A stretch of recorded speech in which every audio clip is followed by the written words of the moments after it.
그리고 우리 법이라는 게 나라마다 다 법이 다르고 지방마다 다 법이 다르죠. 옛날에는 옛날대로 법이고 요새는 요새대로 법이고 우주 만물이 만약 저절로 생겼다고 하면 여기는 저기 법, 저기는 저기 법, 여기는 여기 법. 그런 법이 있을 것 같지 않나요? 근데 제 우주에는 우리가 아무리 찾아봐도 똑같은 법칙밖에 존재하지 않아요. 그래서 이거는 우주 만물 다스리는 조물주가 있다. 그렇게 믿으면 그게 비과학적인가요? 에너지 보존의 법칙, 인류가 제일 법칙. 에너지나 물질은 저절로는 없는 데 생기지도 안 하고 저절로는 있는 것이 없어지지도 않는다. 그런데 저절로는 생기지도 안 하고 있는 게 없어지지도 않는데 그럼 이미 이 우주 공간에 있는 물질이나 에너지는 그럼 어떻게 생겼나요? 답이 뭐겠어요? 초자연적으로 생겼다 하면 그게 비과학적인가요? 제가 그걸 묻고 싶어요. 초자연적으로 생겼다. 그거 비과학적이다. 이런 이야기하는 사람 많지요? 그게 비과학적인가요? 한번 생각해 보세요. 그리고 아인슈타인이 상대성 원리를 이야기하면서 물질하고 시간과 공간이 다 연결되어 있는 걸 이야기했습니다. 이것도 굉장히 놀라운 이야기예요. 그는 아인슈타인이 그걸 과학을 연구해가지고 발표한 이론이라고 나는 믿지 않습니다. 그러나 우리가 아무리 관찰해도 그건 알 수가 없어요. 어떻게 빛의 속도로 가는 물질을 우리가 본 적도 없고 실험도 해볼 수도 없고 빛의 속도로 가면 공간이 무한점으로 좁아지는지 시간이 어떻게 해서 안 가는지 그건 아무도 증명할 수가 없어요. 볼 수가 없어요. 근데 그 이야기를 했거든요. 그런데 이 이야기는 사실은 이 유대인이 마이몬테스가 이야기하는데 이거는 성경에 보고 태초에 하나님이 천지를 창조했다. 그 말을 갖다 어떻게 이제 해석했는가 하니까 태초에 시간이 그때 생겼다. 공간 하나를 만들었다. 공간이 그때 만들어졌다. 그리고 물질을 만들었다 그때. 그래서 시간, 공간, 물질은 같이 있어야 되는 건 같이 있어야. 물질하고 공간이 없는데 시간이라는 게 의미가 있습니까? 있을 필요가 있습니까? 있을 수가 있습니까? 한번 생각해 보세요. 물질하고 시간이 없는데 공간이라는 게 있을 수가 있습니까? 시간은 공간이 없는데 물질이 있을 수가 있습니까? 세 개는 동시에 가지 않으면 안 됩니다. 그 개념을 어떻게 아인슈타인이 과학으로 이야기할 수 있는가? 그거는 우리 아무리 관찰해도 알 수가 없는 겁니다. 그래서 나는 이거는 이 철학자들이 옛날부터 유대인들이 내려오던 그 철학을 아인슈타인이 받아들이고 그걸 하셔야 한다 이렇게 저는 생각하고 있습니다. 그리고 열 가지 제2법칙이 뭔가 하니까 물질은 저절로는 있던 것이 쓸모 없이 질수 있던 것이 질수 없이 되어간다. 이 자동차 보면 나중에 다 섞어요. 집 다 무너집니다. 사람 나중에 다 늙어 죽습니다. 이게 10가지 제2법칙입니다. 그런데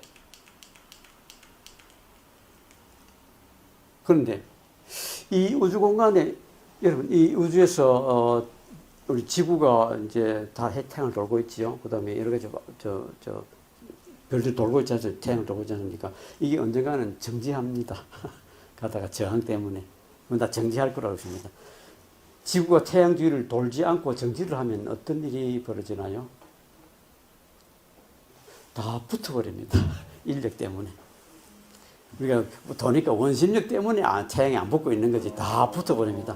그래서 이 우주가 언젠가는 다 붙어가지고 다 끝장난다고 봅니다. 태초에 돌아야 되는데 그러면 왜 어떻게 최초에 돌게 됐나 하는 그게 제가 묻고 싶은 질문이에요. 왜 어떻게 돌게 됐나? 여러분 당구 쳐봤습니까? 치면 당구 공이 나한테 가서 섭니다.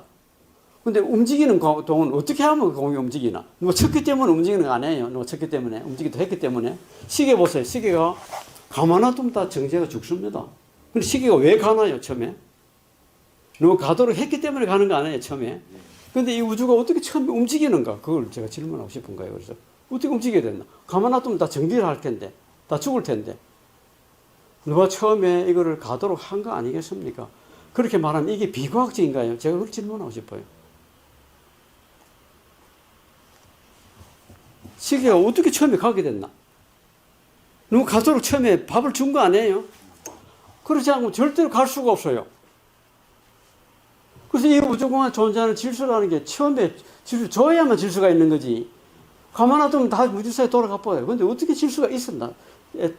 애초에 질서를 뭐 준 것도 아니겠어요? 그게 비과학적인가요? 그렇게 믿으면? 절대로 우리가 관찰한 자연법칙은 그렇게 저절로 질서가 만들어지지 않습니다. 질서가 처음부터 있던 게 다 죽어가지요.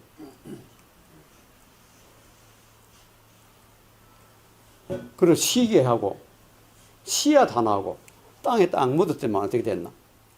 나중에 보기에는 시계는 죽었는데 씨앗은 싹이 트가지고 이제 나무 자라고 있습니다. 어떻게 씨앗이 저렇게 싹이 틀 수가 있나? 씨앗 안에는 보면 그 안에 놀라운 그 비밀이 있는 겁니다. 비밀이. 우리가 알지 못한, 우리 인간이 만들 수 없는, 자연에서 저절로 생길 수 없는 그런 비밀이 있는 겁니다. 절대로 자연에서는 이런 일이 벌어질 수가 없어요. 콩코드 비행기. 비행기가 얼마나 복잡한 과학기술을 필요로 해요? 근데 비행기라는 게 이게 뭐 하열 바람처럼 저절로 탁 만들어지는 거 아니죠? 누가 만들어야만 되는 거죠. 만들어야만. 근데 비행기하고 아메바하고 어느 게 더 복잡한 기계인가? 비행기는 에너지를 주려고 그러면 우리가 연료를 태워야 되죠. 비행기 기름 태워야만 연료 나오잖아요. 이 아메바는 뭘 가지고 에너지를 넣나? 밥만 먹으면 돼, 밥만 먹으면. 비행기에 나오는 에너지는 기름을 태울 때만 에너지가 나오죠.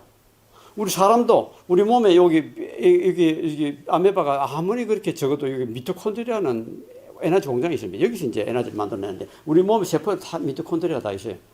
우리도 이 미토콘드리아가 밥만 먹으면 이제 에너지를 내는데 사람이 만든 발전소 같이 에너지를 태울 때만 전기가 나온다. 에너지가 나온다. 우리도 그러면 밥을 늘 먹고 있어야 되잖아요. 그러면 어떻게 하나? 근데 이 미토콘드리아는 필요할 때 에너지를 딱 받아가지고 배터리에 저축을 해놔놓고 건전지에다가 필요할 때 필요한 만큼 딱딱 쓰는 겁니다. 필요한 만큼. 그게 우리는 그렇게 만들려면 자동 설비를 다 갖춰야 되죠. 자동 설비를. 근데 이 암에 보면 그게 다 저절대가 있는 겁니다. 얼마나 벌레 하나가, 이 미생물 하나가 얼마나 놀라운 걸 가지고 있나요? 이 아메바 보세요, 아메바. 이 핵 안에 들어가 있는 그 안에 일어나는 반응들을 우리가 너무 복잡해서 이야기도 할 수가 없고요. 다 밝힐 수가 없고. 이 미토콘드리아, 껍데기만 하더라도, 이 아메바 껍데기. 이 껍데기 없으면 이건 다 안 내용물 흘러가지고 그 생물이 안 됩니다. 이 껍데기. 이 껍데기만 하더라도 어떻게 저게 아메바가 작을 때는 줄어들었다가 커지면 자기도 늘어나고, 그리고 밥 먹는 자리 구멍 나가 있고, 똥 누는 자리 구멍 나가 있고, 이게 어떻게 저절로 막 생기겠어요?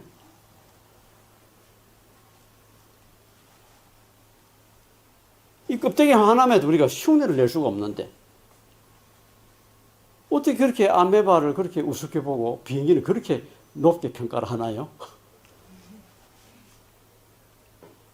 진화하는 자는 이야기합니다. 뭐 생물이 박테리아 그냥 이렇게 진화하면 사람이 된다 이야기합니다. 근데 그거는 굉장히 단순하게 이야기하는 거예요. 단순하게. 우리 눈 보세요.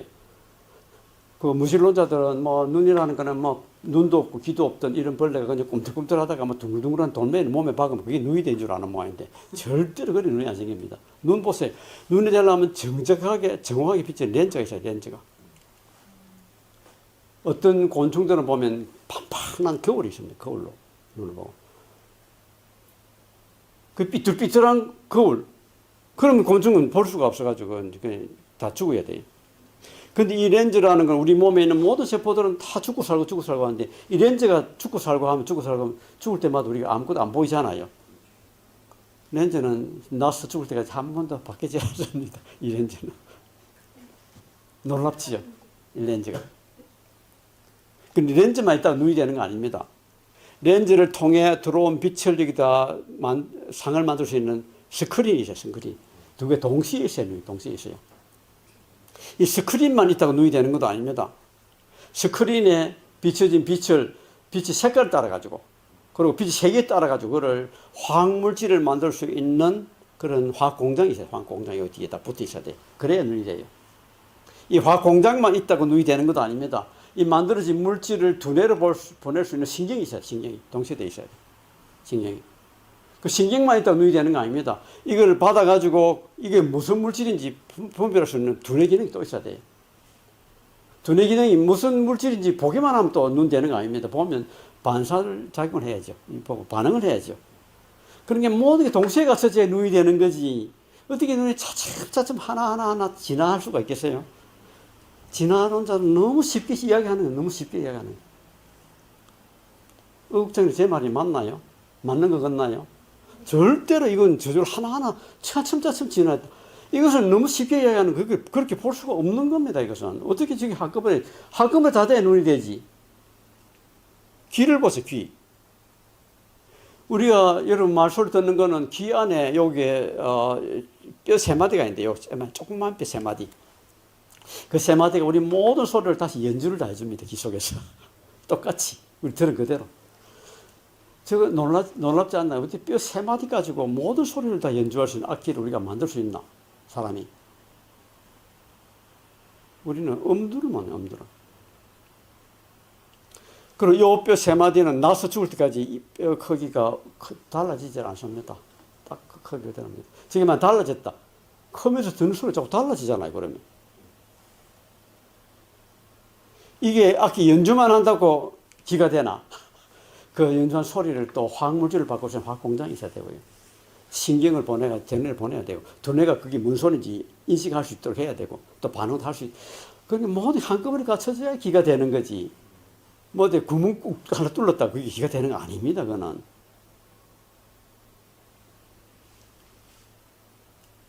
코는 더욱 놀랐습니다. 코는. 눈이라는 거는 센서가 3개만 있으면 돼요. 빨강, 파랑, 초록. 코는 센서가 1000개가 됩니다. 그래서 우리 가진 DNA 중에서 가장 많은 정보를 가지는 코입니다. 코. 코는 어떻게 하나? 우리가 숨쉬는 공기에 들은 물질들이 그 1000개 센서 중에서 어떤 것을 건드리고 어떤 것을 안 건드렸냐. 어떤 세계로 건드리냐에 따라 그 냄새의 크기, 냄새 종류를 다 알아내는 겁니다. 우리가. 여러분 냄새에 대해서 남자들은 냄새 둔한 사람이 많아서 좀 잘 모를 것 같은데 냄새가 우리 많은 걸 결정해 줍니다. 우리 몸에. 그래서 냄새가 마비가 되면 여러분 커피하고 홍차하고 구분을 전혀 못합니다. 맛을 아는 거지만 맛을 아는 냄새를 압니다. 그리고 많은 실험을 해보니까 남자 여자 간에 여자가 어떤 남자를 좋아하는가 하니까 자기 냄새가 맞는 남자를 좋아하더라고요. 냄새 맞는 남자. 그 냄새를 맡아주고 어느 게 제일 좋나 물어보면 사람 갖다 주면 그 사람이 여자가 좋아하는 사람 맞아요. 그래서 냄새가 많은 걸 작업을 합니다. 우리가 곤충이나 다른 짐승들 보면 냄새를 가지고 다 판별하는 게 많이 있잖아요. 그래서 우리도 은연중에 그걸 다 하고 있는 겁니다. 그 냄새가 모든 물질을 다 사실 분별하기 엄청 많은 거를 하기 때문에 센서가 1000개나 되니까 얼마나 많은 거를 구분할 수 있겠어요. 이게 코가. 그래서 화학분수 기계 있잖아요. 화학분수 기계를 뭐라 그러나? 크로마토그래피라 그러죠. 그 우리 코와 거의 비슷한 기능을 가지고 합니다. 크로마토그래피가. 개미를 한번 보세요. 개미가 모이를 찾아갈 때는 이렇게 막 왔다 갔다 하다가 먹이 있으면 찾았겠지. 집에 돌아가는 건 어떻게 돌아가겠어요? 대표님 어떻게 돌아갈 것 같아요? 온 길로. 우리 대표님은 개미를 관찰 별로 안 하신 것 같네. 길바닥을 잘 안 보시는 모양이에요. 우리 국장님은 어떻게 돌아갈 것 같아요? 예, 어떻게 돌아갈 것 같아요? 빠른 길로? 잘 하시는 분이에요. 빠른 길로 닦아, 빠른 길로. 이리 가면서 사인, 코사인 계산 다 해가지고 딱 바로 돌아가요. 개미 가는 거 보세요. 그냥 이렇게 약간 삐뚤삐뚤하지 꼭 직선으로 다 돌아갑니다. 근데 갈 때는 왜 저렇게 합니까? 갈 때는 먹이를 찾으려고 그러니까. 왔다 갔다 한번 보니. 그럼, 여기 있다. 그럼 막 그냥. 개미가 자기 집을 찾아갈 줄 모른다면, 만약 집을 찾아가는 방법을 차츰차츰 진화론적으로 지적을 했다면, 어떻게 개미가 살아남았겠어요? 자기 집 찾아가지 못하는데. 개미가 자기 몸무게 50배 되는 물건을 들 수가 있습니다. 사람으로서는 상상할 수 없어. 50배 되는. 몇백 배 되는 물건 들어올리는 곤충도 있습니다. 자기 몸에. 우리는 어떻게 들어올 수 있나요? 우리 들어올리니까, 물건 들어올리니까 자기가 들어올려가죠.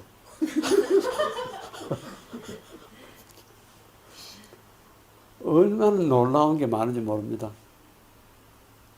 꿀벌이 어떻게 꿀을 찾아가나? 수색벌이 꿀을 보고 이야기해 줍니다. 그럼 뭐 날개짓 이렇게 해가지고 하면 그건 다른 일벌들이 찾아가는데 어디 뭘 찾아가나? 이 꽃이 많이 있어도 수색벌이 이야기해 준 그것만 딱 찾아갑니다.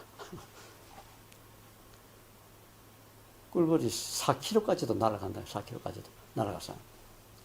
근데 꿀벌이 날아가려면 꿀을 먹어야 에너지가 있으니까 날아갑니다. 근데 꿀을 너무 많이 먹어버리면 물고 꿀이 없어요. 너무 작게 먹어가면 중간에 가다 떨어져 죽습니다. 그렇다면 꿀벌이 1km 날아가자면 꿀 몇 그램 먹어야 되나요? 누가 아는 분이 있나요?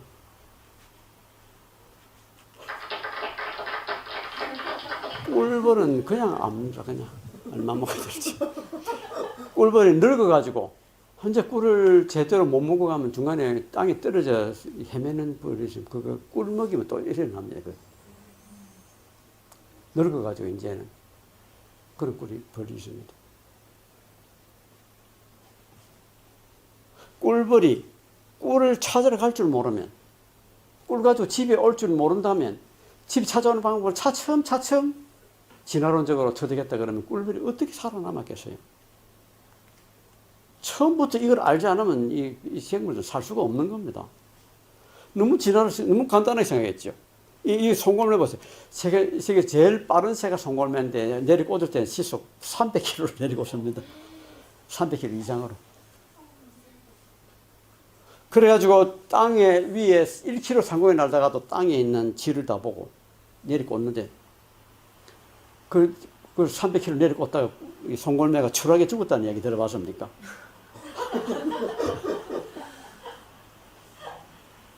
그럼 못 들어봤죠? 날개 깃털 하나를 딱 가지고 있어가지고 딱 내릴 때 되면 딱 틀어가지고 딱 짚고 올라가 버린 거예요. 송골매가 그런 기법을 차츰차츰 진화론적으로 터득했다 그러면 송골매가 어떻게 추락하지 않고 살아남았겠어요?